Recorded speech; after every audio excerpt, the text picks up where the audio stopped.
औज़ुबिल्लाहिमिनश्शैतानिर्रजीम बिस्मिल्लाहिर्रहमानिर्रहीम। या अली हक हैदर। उम्मीद करता हूँ कि आप सब खैरियत से होंगे। आज का व्लॉग शुरू करते हैं जनाब पंजाबी शायरी पे। और पंजाबी शायरी कौन सी है? बाबे कसूरमंद की, बाबा बुल्ले शाह सरकार की। मेरा ताया अबू का डेरा जनाब, वहाँ पे हर जुमेरात को काफ़ी दूर दूर से जनाब बुजुर्ग आते हैं जो आके बाबा बुल्ले शाह का कलाम और बाबा कसूरमंद का कलाम पढ़ते हैं और चलते हैं जनाब, वहाँ पे सुनते हैं वो हमें आज कौन कौन सा कलाम सुनाते हैं। उसके बाद अगर मेरी वीडियो आपको पसंद आए तो वीडियो को लाइक कीजिएगा, शेयर कीजिएगा और चैनल को सब्सक्राइब कीजिएगा। उसके बाद मेरे लिए सबसे कीमती चीज़ ये है कि कमेंट सेक्शन में आपने अपनी कीमती राय से मुझे आगाह करना है। नंबर 2, मेरी कोई भी वीडियो आपके पास आती है, मेरे जितने भी फ्रेंड हैं, जाहिर सी बात है 600, 700, 200, 250 तक जा रहे हैं मेरे व्यूवर्स। जितने भी मेरे व्यूवर्स हैं, जिन जिन के पास मेरी वीडियो जाती है, आपने कोशिश करनी है कि मेरी वीडियो शुरू से लेके एंड तक ज़रूर देखें। इंशाअल्लाह ताला आपको वीडियो में ऐसी कोई चीज़ नज़र नहीं आएगी जो ना देखने के काबिल हो। और इंशाअल्लाह ताला आप एक मरतबा देखेंगे, फिर आपने खुद ही ये कहना है कि हमें भाई की पूरी वीडियो देखनी चाहिए। और मेहरबानी, शुक्रिया, थैंक यू। देखें व्यूवर्स, काफ़ी ज़्यादा यहाँ पे बाइक खड़ी हुई हैं जनाब। अभी मैं यहाँ पे पहुँचा हूँ जी, ये आप चेक कर सकते हैं। और काफ़ी तादाद में जनाब बुजुर्ग आए हुए हैं यहाँ पे। वांग ढोडरा हंस दी रीस करके घां घां फजूल पुकारना की। जे नाल दा गंज हथ आवे सुक्का काल दा महल, असारना की टुटे टंग नफ्स लंगूर दी ना। शेर नंग नू उसने मारना की जिदी अपनी नहीं दलील काबू, जिदी अपनी नहीं दलील काबू। शेर होरना दा उन्हें चारना की खादी कोटना जिस उस्ताद कोलों करके फतह मैदान ललकारना की। ते जिन्नू चज नहीं ना काढ़ने ते रिड़कने दा, उन्हें छात ही प्यो नतारना की। ते डैम मांग जिस दा बेड़ा गर्क होया, उन्हें किसे कंगाल दा तारना सी। ते अन्य जी होर एक शेरा चलने ते किंग ना भरो के।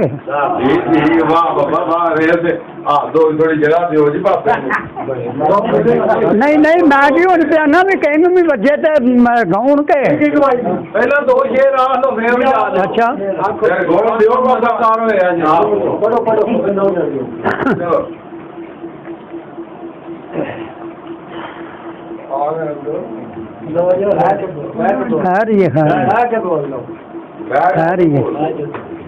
ते तपदे पहाड़ दी तबिश कोलों सीना तप के वांग तंदूर होया।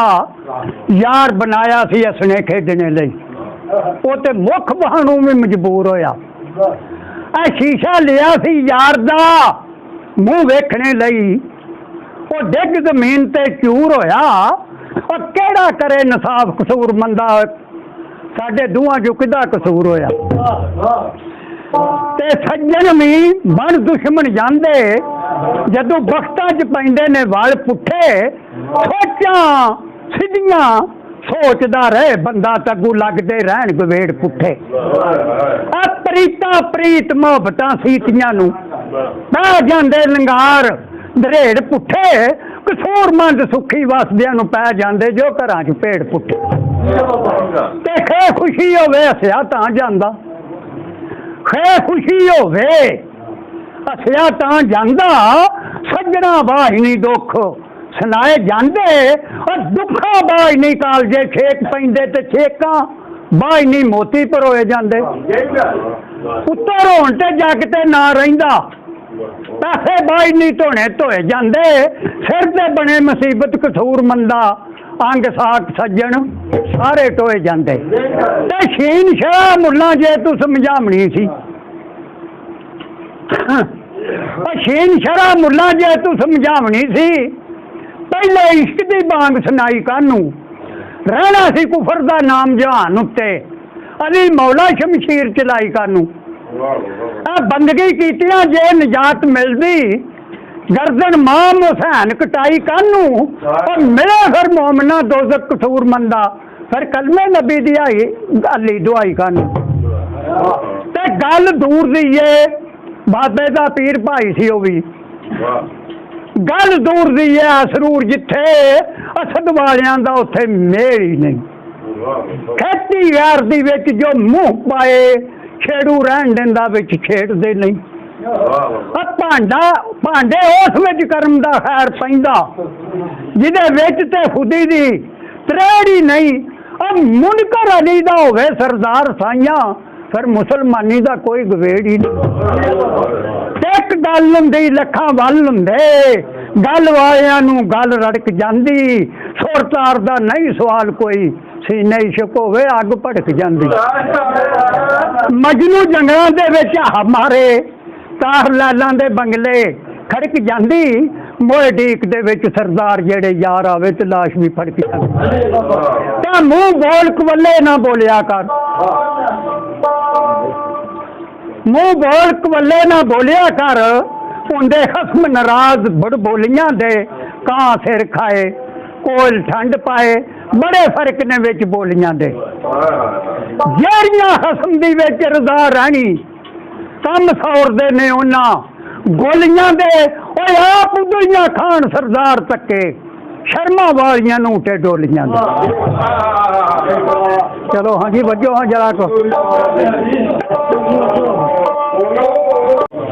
ਖਾਬਰ ਫਤਹ ਤੇ ਮੁਸ਼ਕਲ ਨਾਲ ਹੁੰਦੀ ਜੇ ਨਾ ਧਰੇ ਕਰਾਰ ਆਉਂਦੇ ਜੇਕਰ 5 ਤਨ ਸਦਕੇ ਨਾ ਸਹਿਣ ਕਰਦਾ ਕਦੇ ਦੀਨ ਤੇ ਨਾ ਮੌਸਮ ਬਾਹਰ ਆਉਂਦੇ ਫਜ਼ਲ ਕਰਮ ਤੇ ਤਰਸ ਦੀ ਘਟ ਬਣ ਕੇ ਫਜ਼ਲ ਕਰਮ ਤੇ ਰਹਿਮਤ ਦੀ ਘਟ ਬਣ ਕੇ ਜੇ ਨਾ ਕਮਲੀ ਵਾਲੇ ਸਰਕਾਰ ਆਉਂਦੇ ਜੰਨਤ ਵੇਲਿਆਂ ਦੋਜ਼ਖੀ ਭੀੜ ਕਸੂਰ ਮੰਦਾ ਉਹਦੇ ਵਿੱਚ ਕਿਵੇਂ ਗੁਨਾਹਗਾਰ ਆਉਂਦੇ ਤੇ ਕੁਫਰ ਤੇ ਸ਼ਿਰਕ ਦੇ ਘਰ ਮਕਾਨ ਹੋਈ ਮਾਲਕ ਆਏ ਜਦੋਂ ਦੋ ਜਹਾਨ ਵਾਲੇ ਉਹਦੀ ਸ਼ਾਨ ਦੇ ਵਿੱਚ ਬਿਆਨ ਸਾਰਾ ਰਾਹ ਦੱਸਦੇ ਈਮਾਨ ਕਰਾਉਣ ਵਾਲੇ ਸੂਰਜ ਦੀਨ ਦਾ ਚੜਿਆ ਮਾਰ ਲਾਟਾਂ ਖੁੱਲ ਗਏ ਰਾਜ਼ ਤੋਹੀਦ ਰਫਾਨ ਵਾਲੇ ਤੁਸੀਂ ਪੜੋ ਦਰੂਦ ਕਸੂਰ ਮੰਦਾ ਜ਼ਮੀਨ ਵਾਲੇ ਤੇ ਅਸਮਾਨ ਵਾਲੇ ਕੁਫਰ ਸ਼ਿਰਕ ਦੀ ਹੋਈ ਸਵੇਰ ਯਕਦਮ ਜਦੋਂ ਚੜਿਆ ਦੋ ਜਹਾਨ ਦਾ ਚੰਨ ਸ਼ਾਨਾ ਵੇਖ ਜ਼ਮੀਨ ਤੇ ਮੁਹੰਮਦ ਅਮੀਨ ਦੀਆਂ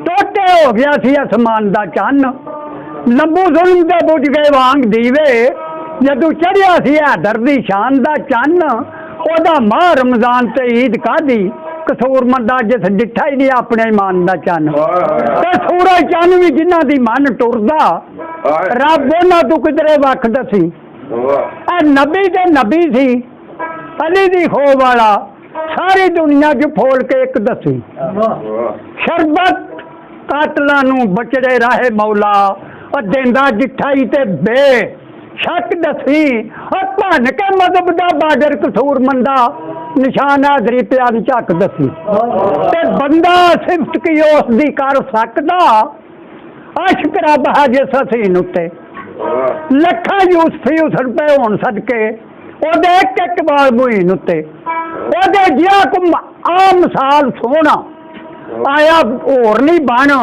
ਜ਼ਮੀਨ ਉੱਤੇ ਤੇ ਜੇ ਜ਼ਮੀਨ ਤੇ ਨਹੀਂ ਕਸੂਰ ਮੰਦਾ ਕੌਣ ਗਿਆ ਅਰਸ਼ ਅਜ਼ੀਮ ਉੱਤੇ ਤੇ ਬੇਸ਼ੱਕ ਅਰਸ਼ ਅਜ਼ੀਮ ਦਾ ਬੜਾ ਰੁਤਬਾ ਪਰੇਸ਼ਾਨਾਂ ਵੱਧ ਨੇ ਉਸ ਜ਼ਮੀਨ ਦੀਆਂ ਜਿੱਥੇ ਜ਼ੂਰਦਾ ਹੋਇਆ ਸੀ ਨੂਰ ਅਨਵਰ ਲਾਟਾਂ ਚਮਕੀਆਂ ਦੁਰੇ ਯਤੀਮ ਦੀਆਂ ਜੱਗਾ ਤੋਂ ਵੱਧ ਮਦੀਨੇ ਦੀਆਂ ਗਲੀਆਂ ਨੇ ਜਿੱਥੇ ਟਰੀਆਂ ਲੱਗੀਆਂ ਮੁਹੰਮਦ ਅਮੀਨ ਦੀਆਂ ਤੇ ਤੱਕ ਤੱਕ ਮਦੀਨੇ ਵੱਲ ਕਸੂਰ ਮੰਦਾ ਹੋਏ ਅੱਖੀ ਪੱਕ ਗਈਆਂ ਅਰਸ਼ ਅਜ਼ੀਮ ਦੀਆਂ ਤਾਂ ਕਰੇ ਜ਼ਾਹ ਦੀਆਂ ਬਾਤਾਂ ਜ਼ਾਹ ਦੀਆਂ ਬਾਤਾਂ ਕਰੇ ਜ਼ਾਹਦ ਵਾਜ਼ ਹੈ ਬਾਬਾ ਵੇ ਅਮਨ ਕਰਨਾ ਬਾਬਾ ਵੇ ਕਰੇ ਜ਼ਾਹ ਦੀਆਂ ਬਾਤਾਂ ਤੇ ਜ਼ੂਰ ਨੂੰ ਕਹੇ ਬੰਦਾ ਮੁਸਲਮਾਨ ਪਰ ਮੋਮਨ ਨਹੀਂ ਹੋ ਸਕਦਾ ਜ਼ਿਕਰ ਕਰੇ ਖੁਦਾ ਖੁਦਾ ਪਿਆ ਮੁਹੰਮਦ ਦੇ ਨਾਮ ਬਾਜੂ ਦਿਲ ਤੋਂ ਕੁਫਰ ਦਾ ਦਾਗ ਨਹੀਂ ਧੋ ਸਕਦਾ ਅਦਬ ਖੁਲਕ ਤੋਂ ਹੋਵੇ ਸੋ ਦਿਲ ਹਾਲੀ ਦਰਦ ਸਹਿਣ ਦੇ ਵਿੱਚ ਨਹੀਂ ਰੋ ਸਕਦਾ ਥੋੜੇ ਤਜਰਬੇ ਤੇ ਹੋਵੇ ਨਮਾਜ਼ੀ ਕਸੂਰਮੰਦਾ ਉਹ ਜੰਤੀ ਕਦੇ ਨਹੀਂ ਹੋ ਸਕਦਾ। ਤਾਂ ਛੋਲੇ ਵੇਖ ਨਕਾਬ ਵਿੱਚੋਂ ਆਸ਼ਕਾਂ ਨੂੰ, ਛੋਲੇ ਵੇਖ ਨਕਾਬ ਵਿੱਚੋਂ ਆਸ਼ਕਾਂ ਨੂੰ, ਭਾਂਬੜ ਵਿੱਚ ਮੁਹੱਬਤਾਂ ਭੜਕਦੇ ਰਹੇ। ਉਹ ਚੱਲੀ ਝਾਲ ਨਾ ਮੂਸਾ ਕਲੀਮੁੱਲਾ ਜਲਵਾ ਵੇਖ ਬੇਹੋਸ਼ ਨੇ ਫੜਕਦੇ ਰਹੇ। ਵਾਸਾ ਕੁਦਰਤ ਕਦੀਮ ਦਾ ਪਰਾਂ ਕਿਧਰੇ ਦੌਰੂ ਅਕਲਾਂ ਦੇ ਉਰਾਂ ਹੀ ਖੜਕਦੇ ਰਹੇ। ਉਦੋਂ ਵੀ ਅੱਗੇ ਗਏ ਆਪ ਕਸੂਰਮੰਦਾ ਜਿੱਥੇ ਜਬਰੀਲ ਜੇ ਡਰਦੇ ਤੇ ਧੜਕਦੇ ਰਹੇ। आपने जनाब सारा प्रोग्राम देखी है जनाब पंजाबी शायरी का, और मायाओं तो एक बुजुर्ग थे बाबा जी सादक उनका नाम है, उनकी एज है तकरीबन 80 से 85 साल। तो जब मैं आया हूँ तो उनको पता चला कि शाह साहब तो आए हैं व्लॉगिंग के लिए अपने चैनल के लिए, तो उनको भी जोश आ गया। मगर आपने देखा कि वो उन्होंने पढ़ा मगर उनकी तबीयत ख़राब हो गई थी। फिर अचानक मैं अपना कैमरा छोड़ के अपने कज़न को उधर बिठाया, फिर उसको उधर बिठा कर फिर मैं बाबा जी के पास चला गया हूँ। और जितनी भी मुझसे हौसला अफजाई हो सकी है बाबा जी की वो मैंने की है, और उम्मीद करता हूँ कि मेरी वीडियो आपको पसंद आई होगी। अगर मेरी वीडियो आपको पसंद आए लाइक करें, शेयर करें और चैनल को सब्सक्राइब करें। या अली मदद हक है। अगर आप बाबा जी की मज़ीद वीडियो देखना चाहते हैं तो बाबा जी का एक अपना चैनल भी है, सुकलैन बहारी ऑफिशियल। ये बाबा जी का चैनल है और बाबा जी की वहाँ पे काफ़ी ज़्यादा शायरी है पंजाबी में। अगर आप लोगों ने विज़िट करना है तो आप करें, इंशाल्लाह ताला आपको मज़ा आएगा बाबा जी के चैनल। मैं आपका दोस्त आपका भाई सैयद असमीन आबद गुजरात फ्राम जलालपुर जट्टा, और फ़िलहाल के लिए आपसे इजाज़त चाहता हूँ। इंशाल्लाह ताला हाज़िर होऊंगा नेक्स्ट वीडियो के साथ। अल्लाह हाफ़िज़।